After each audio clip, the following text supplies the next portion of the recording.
शं वरुणः शन्नो भवत्पर्यमा शन्न इन्द्रो बृहस्पतिः शन्नो विष्णुरुक्रमः ॐ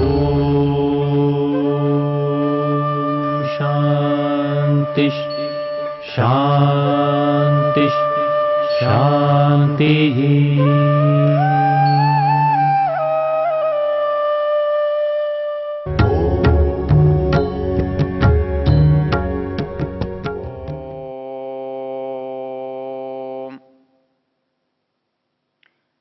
हम वेद की चर्चा कर रहे हैं और ऋग्वेद के 10वें मंडल का 34वां सूक्त है, जो हमारे एक विशेष इच्छाओं को नियंत्रित करने के बारे में बात कर रहा है।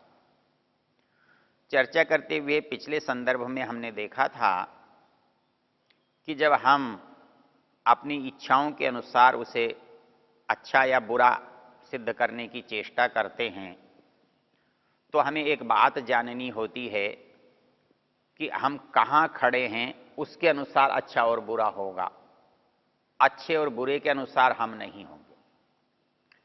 अर्थात एक राजा के लिए क्या आवश्यक है, एक मजदूर के लिए क्या आवश्यक है, एक सैनिक के लिए क्या आवश्यक है, एक व्यापारी के लिए क्या आवश्यक है और एक अध्यापक के लिए क्या आवश्यक है, इसमें अंतर आ जाएगा।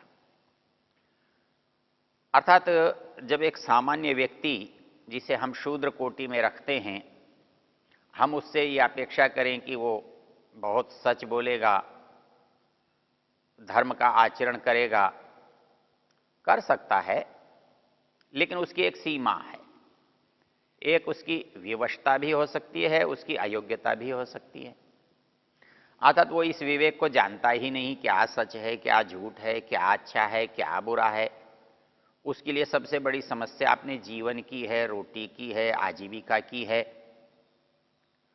तो वो इससे बाहर जाकर सोचना भी नहीं चाहता और उसके लिए संभव भी नहीं है। तो ऐसे व्यक्ति को हम केवल यही कह सकते हैं कि वो जहां पर है वहां पर वो कितना अच्छा कर सकता है।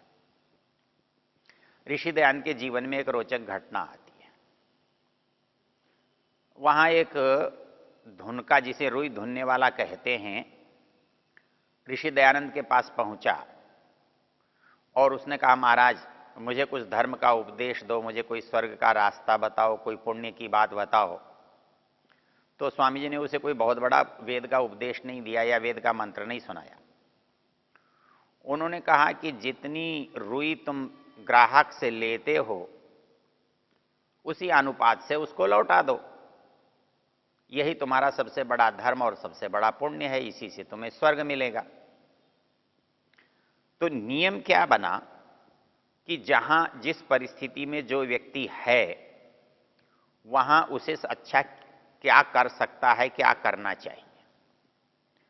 तो इसलिए शूद्र व्यक्ति के साथ जब हम अच्छाई की बात करते हैं तो उसे ब्राह्मण की अच्छाई के साथ नहीं जोड़ सकते, और इसलिए हम पाप और पुण्य का जो अपराध है वो भी उसके हिसाब से नहीं कर सकते। यह एक बात स्मरण करने योग्य है। जब मनु महाराज ने मनुस्मृति में राज्य व्यवस्था की बात की तो उसमें एक प्रकरण है दंड का। तो आज की तरह से नहीं है वो। आज हम अपने कानून की जो श्रेष्ठता बताते हैं, मानते हैं, वो उसके हिसाब से गलत है। मतलब आज के कानून की श्रेष्ठता नहीं है। आज का कानून उस दृष्टि से आज हम अच्छा कहते हैं वो गलत है, क्योंकि आज हम ये मानते हैं कानून की दृष्टि में सब समान हैं। हर व्यक्ति एक जितना एक जैसा है, और इसलिए हम ये मानकर चलते हैं कि एक जैसा अपराध करने पर सब व्यक्तियों को एक समान दंड मिलता है, मिलना चाहिए। लेकिन मनु इसको स्वीकार नहीं करते। मनु कहते हैं ये अन्याय है, ये न्याय नहीं है। न्याय तो वो होता है जिसके साथ जैसा होना चाहिए वैसा हो। क्योंकि अपराध करने में यदि कोई व्यक्ति चोरी करता है, एक व्यक्ति शूद्र है और वो अपनी आजीविका के लिए कुछ चुराता है, तो उसके साथ वो बात नहीं की जा सकती जो एक धनपति है और वो चुराता है। हमारा कानून कहता है मजदूर ने चोरी की है, उसको भी वही सजा मिलनी चाहिए जो बिरला टाटा ने चोरी की है उसको मिलनी चाहिए। अर्थात दोनों को कानून समान मानता है, एक स्थान पर रखता है। हमें लगता है जैसे ये बहुत न्याय की बात है कि दोनों को दंड मिल सकता है। दोनों को दंड मिल सकता है ये तो ठीक है, लेकिन जो दोनों को दंड मिला है वो ठीक है कि नहीं है, ये इसमें विचारणीय प्रश्न है। मनु महाराज कहते हैं अष्टापाद्यम तो शूद्रस्य स्तेये भवति किल्विषम। वो ये कहते हैं कि मान लीजिए कि शूद्र ने कोई अपराध किया है और उसको 8 रुपए दंड मिलना चाहिए, तो क्या यही दंड ब्राह्मण को, क्षत्रिय को, वैश्य को, बिड़ला को, टाटा को मिलना चाहिए? मनु महाराज कहते हैं नहीं, यह गलत होगा। वो कहते हैं कि अष्टापाद्यम तो शूद्रस्य स्तेये भवति किल्विषम।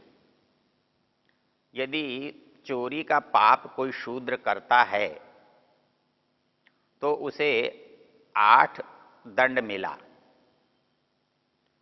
वो कहते हैं यदि वैसा ही पाप वैश्य करता है तो उसे क्या दंड मिलना चाहिए? वो कहते हैं षोडशेव तो वैश्यस्य।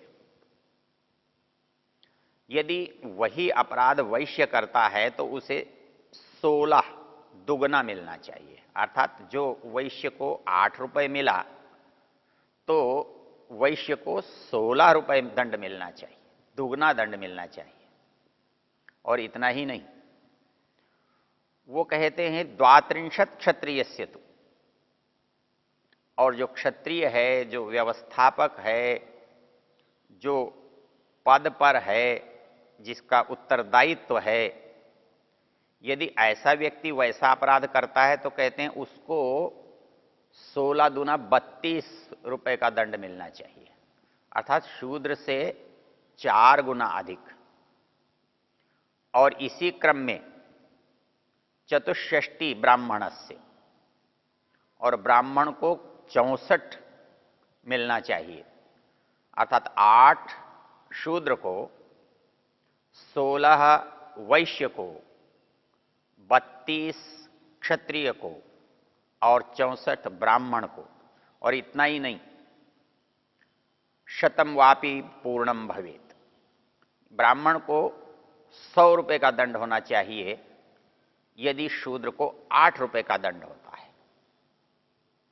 अब ये न्याय व्यवस्था आप यदि विचार करके देखें तो इसमें समानता नहीं है। कहां 8 रुपए और कहां 100 रुपए। और वो कहते हैं इससे भी दुगना हो सकता है, 100 हो जाए, 120 हो जाए।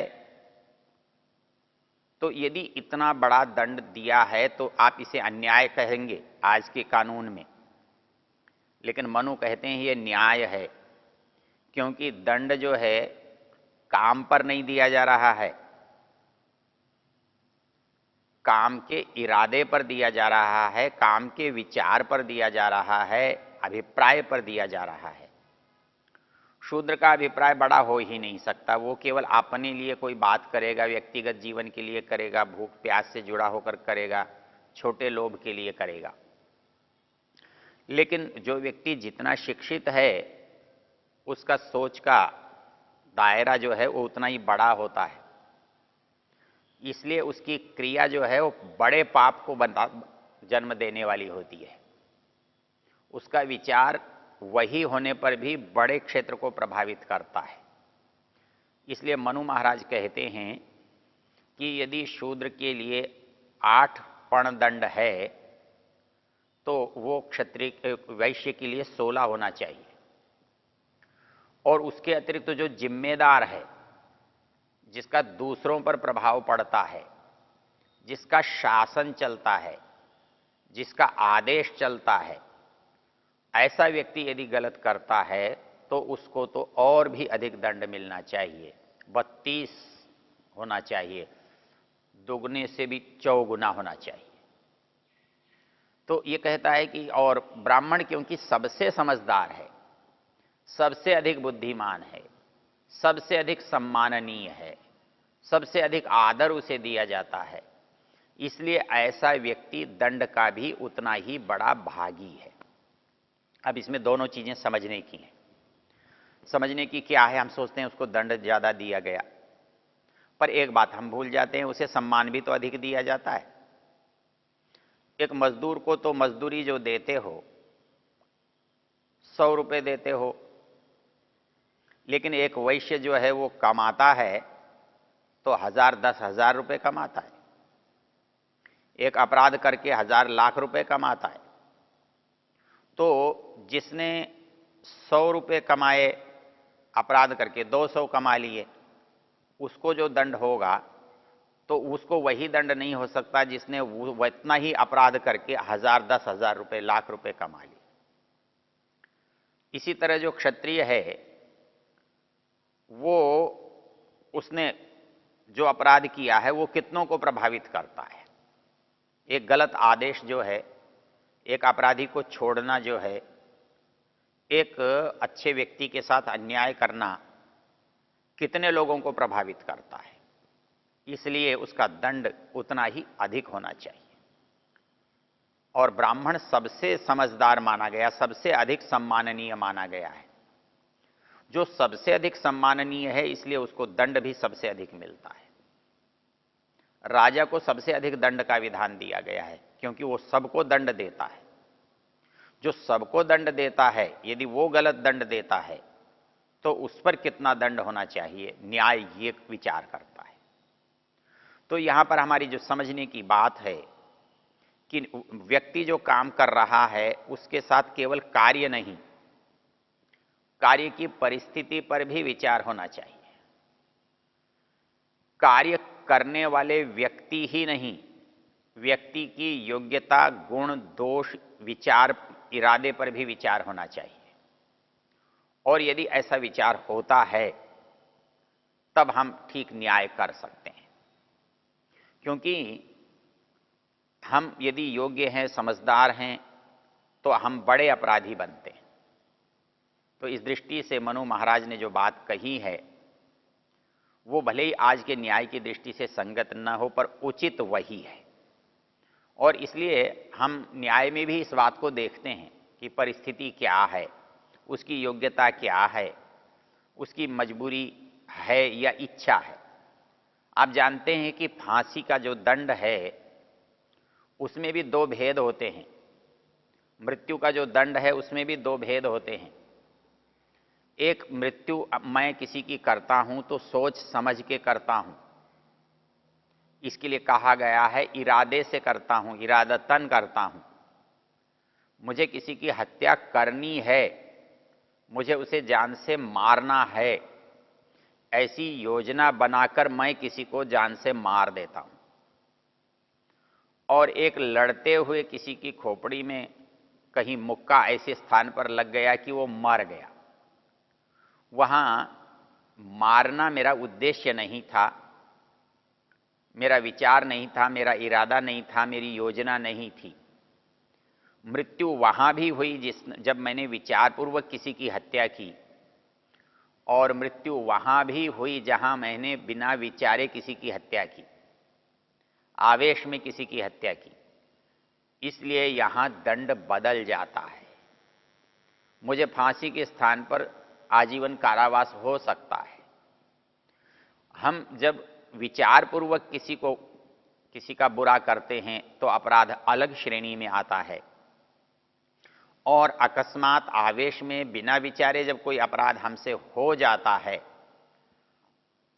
तब उसका दंड अलग होता है। ये आज की परिस्थिति में भी हम अनुभव करते हैं, देखते हैं। इसी बात को मनु महाराज ने बड़े विस्तार से अपने विवेचन में लिया है। तो शास्त्र ये कहता है कि दो चीजों पर आपको विचार करना है। एक व्यक्ति किस आश्रम में है और कौन से वर्ण में है। ब्रह्मचारी, गृहस्थ, वानप्रस्थ, सन्यास। ब्रह्मचारी को सच बोलने का अभ्यास करना है। गृहस्थ को यथासंभव सच बोलना है। वानप्रस्थ को सच बोलने के लिए दृढ़ होना है। और सन्यासी को सच पर ही टिका रहना है। इसलिए सच बोलने की जब बात आएगी, वर्ण में तो ब्राह्मण है और आश्रम में सन्यासी है। क्यों? ये किसी के बंधन में नहीं, इनके सामने कोई बाधा नहीं है। और बाधा कितनी नहीं है, इसके लिए मनु महाराज की एक पंक्ति इस समय में देखने के योग्य है। जो शूद्र है उसको आजीविका से वश में किया जाता है। वो आजीविका के माध्यम से कुछ भी उल्टा करने के लिए बाध्य होता है। जो वैश्य है उसकी धन संपत्ति के छीने जाने के डर से वो झूठ बोलता है, वो अनुचित काम करता है, वो अच्छे काम करने से डरता है। जो क्षत्रिय है वो अपने अधिकार को छीन जाने के डर से, वो अपनी प्रतिष्ठा के समाप्त होने के डर से वो न्याय के विरुद्ध चला जाता है, वो अन्याय का पक्ष ले लेता है। अब ब्राह्मण के पास न तो आजीविका का डर है, क्योंकि उसे तो भिक्षा करनी है, उसे कोई मजदूरी नहीं करनी। मजदूरी करने वाले को डर है कि मजदूरी मिलेगी या नहीं मिलेगी, कम मिलेगी या अधिक मिलेगी। लेकिन भिक्षा करने वाले को क्या डर है? एक घर से भिक्षा नहीं मिलेगी, दूसरे से मिलेगी, दूसरे से नहीं मिलेगी, तीसरे से मिलेगी। तो भिक्षा करने में कोई प्रतिबंध नहीं है, कोई भय नहीं है। इसलिए ब्राह्मण को भय नहीं। उसको वैश्य की तरह कुछ कोई लाइसेंस छीन जाने का, जेल हो जाने का भय नहीं। उसे क्षत्रियों की तरह का भी भय नहीं है, कोई उसकी प्रतिष्ठा छीन लेगा, कोई उसका पद छीन लेगा। अब उसके पास केवल एक भय बचता है, वो भय है उसके सम्मान का भय। और ब्राह्मण को कहा गया है कि एक वो जो अंतिम भय है उसको वो भी छोड़ देना चाहिए, और उस भय को वो छोड़ देगा तभी वो वास्तव में सच बोल सकता है। इसलिए मनु महाराज ने सम्मान से दूर रहते हुए ब्राह्मण को सच बोलने के लिए कहा है, क्योंकि वो केवल तब ही सच बोल सकता है जब उसके अंदर कोई भय, कोई प्रलोभन न हो।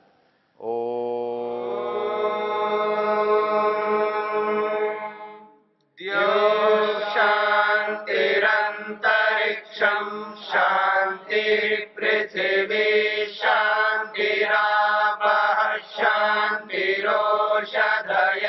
शांतिः वनस्पतयः शांतिर्विश्वे देवा